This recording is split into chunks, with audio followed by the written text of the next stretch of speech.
오늘 본문의 말씀은 77절 절기에 대해서 말씀하고 있습니다. 77절은 맥추절이면서 신약에서는 오순절로 나타나고 있어요. 우리 하나님께서는 이 77절에 첫 소제를 여호와께 드리라 그렇게 말씀하고 계십니다. 오늘 맥추감사절 예배를 드리면서 하나님의 임재를 경험하는 시간이 되기를 바랍니다. 성령 하나님께서 임재하셔서 구원의 확신을 얻고 우리가 구원받아서 하나님께 영광된 그런 예배를 드려야 해요. 우리 하나님께서는 1년에 3번 하나님 앞에 절기를 지키라고 말씀을 하셨습니다. 그 중에 하나가 오늘 77절 맥추감사절이에요. 오늘은 이 맥추감사절의 의미를 제사를 중심으로 생각하는 그런 시간을 가져보겠어요. 이 맥추감사 제사는 어떻게 드리는가? 결론부터 말씀드리면 모여서 제사를 드리는 겁니다. 이 감사 제사의 내용이 무엇이에요? 감사절은 축제인데 과연 많은 것을 얻어서 거기에 대한 기쁨과 감사로 드리는 것입니까? 해마다 드리라는 것으로 보면 흉년 들었을 때에도 드리라는 거예요. 결국 이 감사 축제의 의미는 신앙적인 것에 의해서 드리는 겁니다. 구약의 하박국 선지자의 말처럼 외양간에 소가 없고 밭에 소출이 없을지라도 구원의 하나님을 인해서 감사하고 기뻐하리로다 라는 그런 고백으로 드리는 그런 제사예요. 사랑하는 우리 성도님들, 이 맥추절이라는 것은 첫째는요, 모이는 절기예요. 다 같이 모여서 하나님 앞에 영광의 축제를 올려드리는 것이 이게 맥추절 절기입니다. 맥추감사절은 모이는 것이 중요해요. 하나님의 백성들이 한자리에 모여서 하나님께 제사하는 거, 이것은 하나님께서 원하시는 거예요. 신앙이 타락하면요, 제일 먼저 나타나는 증상이 뭔지 아십니까? 모이지를 않는 거예요. 그렇기 때문에 교회에 출석을 하지 않는 것은 내 신앙에 문제가 생겼다는 그런 증거입니다. 그래서 신앙이 없는 사람들은 교회에 모이는 일을 힘쓰질 않아요. 그리고 그것을 귀하게 생각하지도 않습니다. 신앙생활은 모여야 되는 거예요. 그래서 성경 말씀도 우리에게 히브리서 10장 25절에서 말씀하시기를 모이기를 패하는 어떤 사람들의 습관과 같이 하지 말고 그렇게 말씀하고 있어요. 우리 성도님들, 코로나를 우리가 겪어봤잖아요. 이 코로나 때 코비드19라고 그때는 정부에서 모이지를 못하게 했습니다. 예배도 중지가 됐었어요. 여러분 얼마나 답답하셨었습니까? 이번 월드컵은 보면 32강에도 못 가고 탈락해서 그렇진 않지만 한일 월드컵 2002년도 월드컵 때 보면은 여러분 응원 생각나시지 않습니까?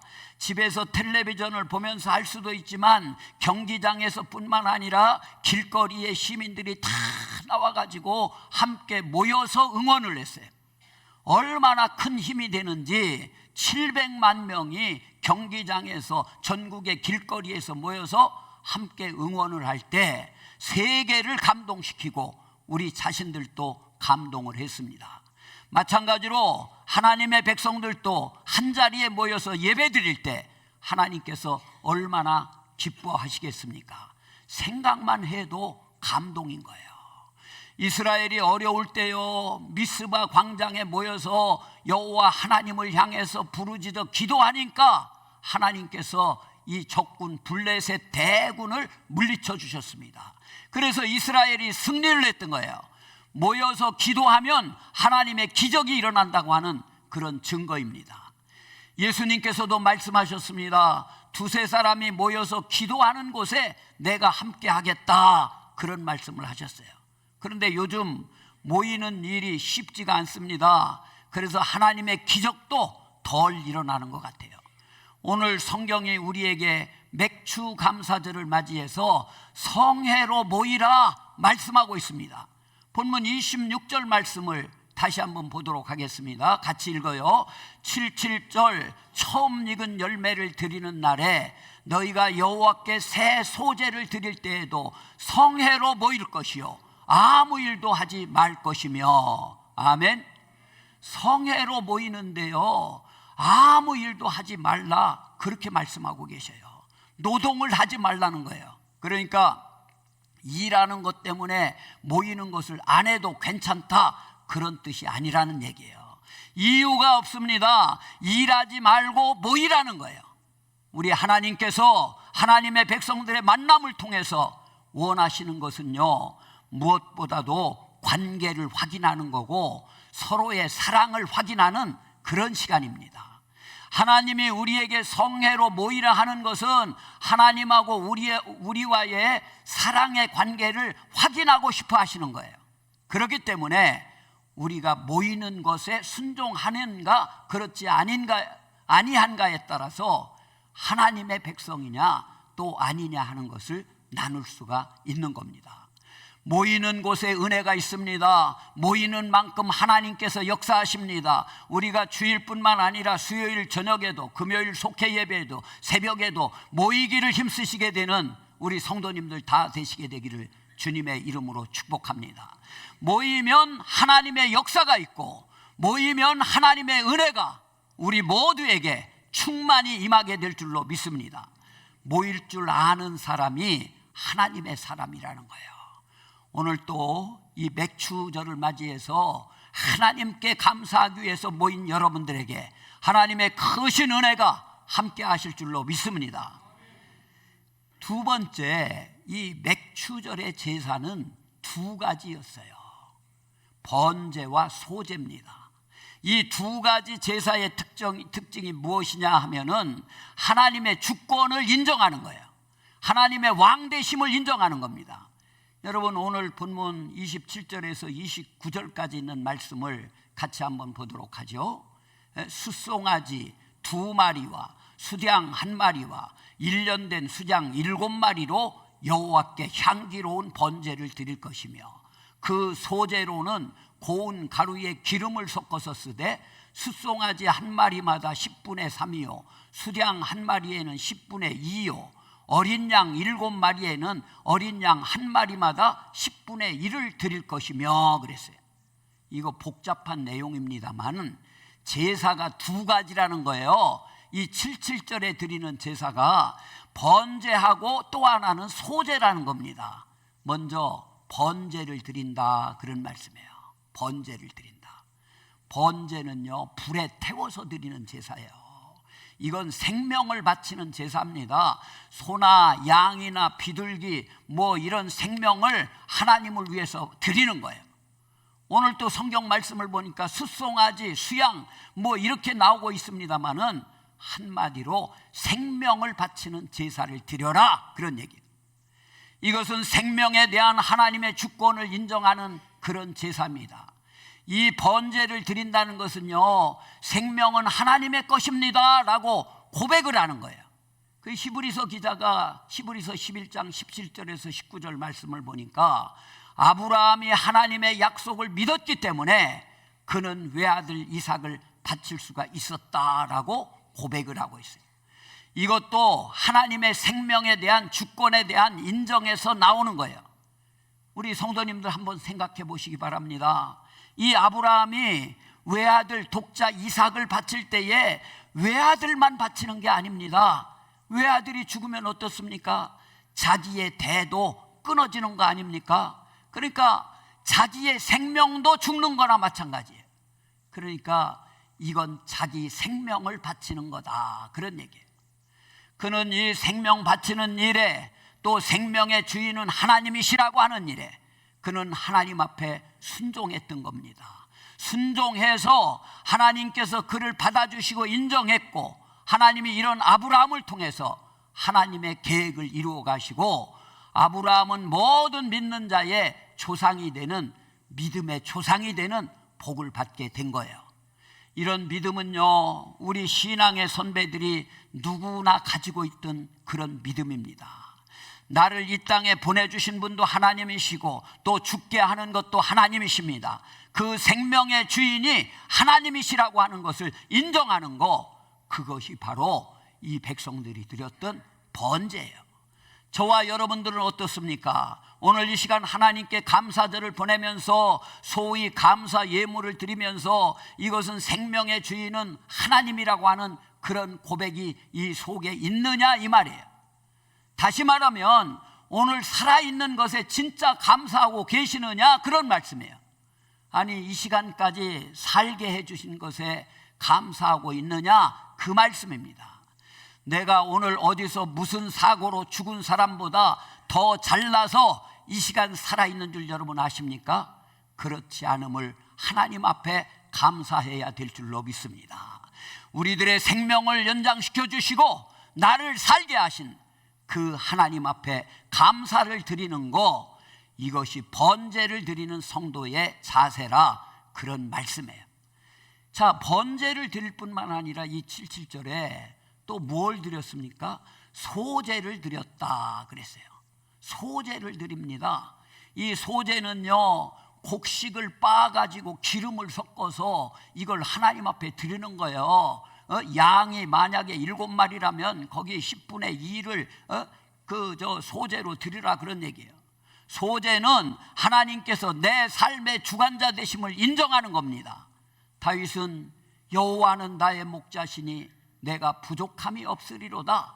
내가 사망의 음침한 골짜기로 다닐지라도 해받음을 두려워하지 아니함은 주께서 나와 함께 하심이라. 이런 고백을 했어요. 그래서 이 다윗은 철저하게 내 일이 잘 될 때에도 하나님의 인도하심을 믿고 잘 안 될 때에도 하나님의 인도하심이 있다고 하는 그런 사실을 고백하고 있는 겁니다. 철저하게 하나님이 자신의 삶의 주관자가 되신다고 하는 그런 사실을 믿었던 사람이 다윗이란 얘기예요. 예수님 말씀도 뭐라고 그러셨습니까? 공중 나는 새를 보라, 들에 핀 백합화를 보라. 누가 가서 그 먹이를 주지도 않고 길쌈도 아니하지만 그렇게 살아가는 것은 무엇이냐? 하나님께서 먹이시고 길러주신다는 겁니다. 마찬가지로요, 우리 하나님은 우리의 삶을 주관하시고 오늘 또 인도하신다는 그런 사실을 믿으시게 되기를 주님의 이름으로 축복합니다. 이처럼 소제라고 하는 것은요, 생명을 바치는 번제와는 달리 땀 흘려 농사에서 지은 곡식을 추수한 것을 드리는 그런 제사인데, 생명을 나의 마음대로 할 수가 없듯이 이 농사 짓는 것도 내 마음대로 할 수 없다고 하는 것을 고백하는 겁니다. 내 노력만으로 되는 것이 이게 농사가 아니에요. 내가 농사를 지었다고는 하지만 그런다고 농사가 잘 될 수 있다는 말은 어불성설입니다. 철저히 우리 하나님께서 도와주시지 않으면 안 된다는 거예요. 햇볕을 주셔야 됩니다. 바람도 주셔야 됩니다. 또 비도 주셔야 됩니다. 봄에 씨를 뿌리고 가을에 거두는 것이 우연히 되는 것이 아닙니다. 내가 한 것도 아닙니다. 하나님이 하시는 것이라는 그런 말씀이에요. 태풍이 불고 폭우가 쏟아지면 그동안 잘 지어놓은 농사가 여러분 어떻게 됩니까? 한순간에 다 무너져 버리고 마는 거예요. 그러므로 이 소제 속에는요, 잘 되고 못 되고 하나님의 도우심이 없이는 나의 노력의 결과가 있을 수가 없다는 신앙의 고백이 들어있는 것이 소제 제사를 드리는 거예요. 잠언 16장에 보면 마음의 경영은 사람에게 있어도 그것을 이루시는 분은 하나님이시라. 할렐루야. 이런 고백을 솔로몬은 하고 있습니다. 우리는 이 사실을 고백해야 되는 거예요. 오늘 맥주감사주일에 이런 생명의 주권, 살고 죽는 것은 인간이 어찌할 수 없는 하나님께 달려있다는 신앙의 고백을 하는 번제와 우리가 잘되고 못되는 것도 하나님의 손에 달려있다는 것을 믿고 고백하는 그런 소제를 하나님께 드리라, 이렇게 말씀하고 계신 겁니다. 우리는 예수님의 비유 중에 어리석은 부자의 비유를 통해서 이 사실을 생각해 볼 수가 있어요. 여러분 아시는 바와 같이 한 부자가 있습니다. 이 부자가 추수 때가 돼서 추수를 하는데 과거와는 달리 큰 풍년이 들었습니다. 그래서 그는 그 기존에 있던 창고가 너무 작다고 이 창고를 헐어버리고 더 큰 창고를 짓고 천년만년 이것으로 잘 살자면서 얼마나 기뻐하는지 모릅니다. 이런 모습을 보시는 예수님이 이렇게 말씀하십니다. 그러나 기억하라. 만약에 오늘 밤에 하나님이 너의 생명을 가져가신다면 이 모든 것이 네 것이 되겠느냐 질문을 하시죠. 사랑하는 우리 성도님들, 이게 무슨 뜻입니까? 돈이 우리들을 보호해 주지 못한다는 거예요. 여러분, 돈을 믿어서는 안 된다는 겁니다. 하나님을 믿으라는 거예요. 생명의 주인이 되시고 삶의 주관자 되시는 하나님을 믿으라는 말씀이에요. 우리 하나님은요, 우리들에게 번제와 소제를 통해서 우리들의 생사화복, 사람이 살고 죽고 잘되고 못되고는 사람의 손이 아니라 하나님의 손에 있으니 하나님만 믿으라는 고백을 듣기를 원하시는 겁니다. 이런 제사와 신앙의 고백이 하나님을 기쁘시게 하는 거예요. 히브리서 11장 6절에 뭐라고 말씀하고 있습니까? 믿음이 없이는 하나님을 기쁘시게 하지 못하나니 하나님께 나아가는 자는 반드시 그가 계신 것과 또한 그가 자기를 찾는 자들에게 상 주시는 이심을 믿어야 할지니라. 아멘. 이렇게 말씀하고 계세요.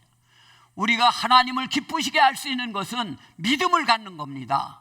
이 믿음의 정체는요, 하나님이 계시다는 것을 첫 번째는 믿는 겁니다. 하나님 살아 역사하고 계셔. 하나님이 시퍼렇게 눈을 뜨고 다 보고 계셔. 하나님이 계시다는 것을 믿는 것이 이게 믿음이에요. 두 번째는 뭡니까? 하나님을 찾는 자는 상을 받는다는 사실입니다. 그러므로 하나님을 찾는 자, 하나님께 제사를 드리는 자에게는 할 일이 있어요. 제물을 드려야 한다는 겁니다. 말로만 해서는 안 된다는 것입니다. 오늘 하나님 앞에 절기 예물을 드리는 것은 내 생명을 지켜주시고 살게 하신 것에 대한 값이고 나의 삶을 인도하시고 도와주셔서 여기까지 왔다는 감사의 예물인 거예요. 지난 반년 동안 나를 살게 하신 생명의 값, 그리고 삶을 인도하신 은혜의 값은 어느 정도여야 한다고 여러분 생각하십니까? 그 값을 이 시간 예물로 드리라는 그런 말씀이에요. 여러분, 복은요 두 가지예요. 첫째는 받는 복이 있습니다. 소유의 복이죠. 그리고 두 번째는 누리는 복이 있어요. 솔로몬은요, 자기가 받은 복은 많은데 누리는 복을 받지 못해서 인생이 헛되다고 그랬습니다. 헛되니 모든 것이 헛되도다.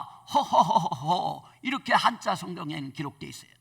누리는 복을 받아야 된다는 그런 말씀입니다. 오늘 우리는 신앙생활을 하면서 하나님 앞에 얼마나 많은 것을 받았느냐 중요합니다. 그러나 이것을 누리는 복도 받으셔야 될 줄로 믿습니다. 어떤 사람은 많이 받기는 받았습니다. 누가 봐도 행복합니다. 그러나 그의 삶은 행복하지가 않아요. 누리는 복을 받지 못해서 그렇습니다. 이 모든 것은 다른 데 있는 것이 아니에요. 하나님이 바로 내 생명의 주인이 되시고 하나님이 삶의 주관자가 되심을 믿으면서 하나님 앞에 심게 될 때 하나님께서는 심는 대로 거두는 은혜를 더하여 주실 줄로 믿습니다. 이제는 하나님 앞에 심을 줄 알아야 돼요. 그 감사를 드릴 줄 알아야 됩니다. 그러면 우리들에게 누리는 복도 받을 수 있는 겁니다.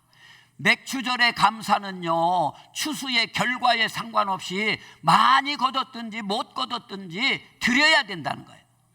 모든 것이 다 하나님의 손에 있다면 내가 원하는 대로 되지 않는 부정적인 현실에서도 믿음과 감사로 극복하면서 새로운 삶을 창조해 가야 될 줄로 믿습니다. 아프리카에 선교사로 떠난 한 여자 선교사님이 있었습니다. 그런데 그분은요, 건강하지가 못해요. 악성 위궤양을 앓고 있던 분입니다. 그렇지만 하나님의 부르심을 받고 때가 되어서 아프리카로 선교사로 떠나가게 됐어요. 그런데 선교지로 떠난 지 한 달이 지났는데도 이게 교단 본부에서, 선교국에서 선교 지원금이 한 푼도 안 오는 거예요. 그동안 선교사님은 아무 활동도 못하고 매일 보리죽만 먹으면서 생활을 했다는 거예요. 그런데 한 달 동안 그렇게 고생을 하면서 지내고, 그리고 한 달 뒤 선교 지원금이 도착을 해서 6개월 동안 활발히 선교 활동을 할 수 있었다고 그럽니다. 그래서 그는 본국으로 돌아와서 선교 보고를 하면서 한 달 동안 선교비가 오지 않아서 보리죽만 먹었던 그런 얘기를 했어요. 그런데도 하나님이 건강 주신 거 감사합니다 하면서 보고를 했다는 얘기예요. 자, 그렇게 선교 보고가 끝나니까 한 의사가 이 선교사님에게 다가와서 말하는 거예요. 선교사님은요 하나님이 너무나도 사랑하시는 분입니다 그러는 거예요. 그때 한 달 동안 보리죽만 드셨기 때문에 살아나신 겁니다 그러는 거예요. 선교사님의 악성 위궤양은 그냥 본국에 있으면 절대로 못 고치는 병이었습니다. 왜냐하면 먹을 게 많아서. 그런데 그곳에 가서 한 달 동안 굶다시피 보리죽만 드시고 사셨는데 악성 위궤양은 안 먹으면 낫는 병입니다. 그런데 하나님이 그 병을 낫게 해주신 것입니다 그러더라는 거예요. 이 전문가 의사가 사실 선교비가 오지 않는 한 달 동안 얼마나 원망하면서 살았겠습니까? 얼마나 속상했겠습니까? 하나님 정말 나를 사랑해서 이곳에 보내셨습니까? 막 그러면서 원망하고 불평도 했을 거예요. 그러나 알고 보니 그것이 하나님의 사랑인 것을 깨닫게 되었고, 그리고 나서 하나님 감사합니다 그런 고백을 했다는 그런 말씀이에요. 사랑하는 우리 당진 방주교회 성도 여러분, 때로는 어려움을 당하는 거, 이것도 복이라는 사실을 믿으시기 바랍니다. 모든 것이 다 형통해야만 복이 아니에요. 내게 고난이 닥치고 내게 어려움이 닥치고 또 다 계획을 세웠는데 이런 것들이 다 막히게 될 때 여기에도 하나님의 뜻이 있는 줄로 믿습니다. 우리는 깨닫지 못하지만 여호와 하나님은 우리를 다 알고 계신 분이에요. 우리는 어려움을 통해서 건강을 되찾기도 하고 잃어버린 신앙을 되찾기도 합니다. 하나님 앞에 겸손하게 나와서 깨어지고 회개도 하게 됩니다. 그래서 결과적으로는요 더 큰 정말 축복의 역사가 이루어지게 되는 거예요. 하나님을 믿는 사람은요 하나님이 내 생명의 주인이고 삶의 주권자 되심을 믿는 사람은 사도 바울이 고백한 대로 로마서 8장 28절 다 같이 읽어요. 하나님을 사랑하는 자 곧 그 뜻대로 부르심을 입은 자들에게는 모든 것이 합력하여 선을 이루느니라. 아멘. 이 말씀을 믿으며 감사할 수 있어야 된다는 얘기예요. 분명히 믿는 것은요 우리에게 어려운 일이 다가와도 그것을 잘 참고 견디면 하나님은 그 이상의 복을 우리들에게 더하여 주실 줄로 믿습니다. 내가 원하는 대로 되지 않는다고 해도 하나님이 절대로 나를 버리신 것이 아니고 하나님께서는 그때도 나를 사랑하시고 나를 도와주심을 믿는 그런 믿음의 성도님들이 되시게 되기를 주님의 이름으로 축원합니다. 다음 이제 세 번째는 뭐냐? 번제를 드리고 소제를 드렸어요. 그걸로 끝이 아니에요. 이 77절의 감사 제사는요 속죄제를 드려야 된다 말씀하고 있어요. 여러분 오늘 본문 30, 31절 말씀 같이 읽겠습니다. 또 너희를 속량하기 위하여 수렴소 한 마리를 드리되 너희는 다 흠없는 것으로 상번제와 그 소제와 전제 외에 그것들을 드릴 것이니라. 아멘. 맥추절 제사는요 기본적으로 번제와 소제이고, 그런데 하나님은 속죄제도 드려라 그렇게 말씀하고 있어요. 이 속죄제는 매일같이 드리는 제사도 드려라 그 말이에요. 다시 말하면 맥주 제사를 드린다고 해서 항상 드리는 상번제인 속죄제를 드리지 않아도 된다는 그런 얘기가 아니라 이 상번제 속죄제도 꼭 드려야 된다는 그런 말씀이에요. 여기 상번제라고 하는 것은 그런 것을 봐서 우리는 속죄제는 매일같이 드려야 된다는 거예요. 속죄제는 무엇인가 하면은 죄로 인해서 단절됐던 하나님과의 관계를 회복하는 그런 제사를 속죄제라고 그래요. 우리들의 죄는 무엇보다도 하나님이 나의 생명의 주인이 되시고 나의 삶의 주권자가 되시는데도 불구하고 하나님이 없이도 살 것처럼 살았던 것에 대한 불신이고, 또 두 번째는 잘 될 때는 내가 잘나서 잘 사는 것처럼 교만하다가 어려울 때는 하나님을 원망하던 이런 죄들이에요. 우리는 이런 죄를 범하기가 쉽습니다. 마귀는 항상 우리를 교만하게 합니다. 우리 하나님은 속죄제를 통해서 우리에게 자신의 죄를 깨닫고 그것을 회개하고 하나님 은혜를 사모하는 자는 그런 자가 되라고 말씀을 하시는 거예요. 우리는 하나님 앞에 맥주 감사의 제사와 함께 매일같이 드리는 상번제 속죄제를 드릴 수 있기를 바랍니다. 하나님이 도와주셔야 우리는 사는 거예요. 여러분 믿으시기 바랍니다. 최고의 감사로 하나님께 여러분의 믿음을 보여드리는 그런 맥주절이 되기를 주님의 이름으로 축복합니다.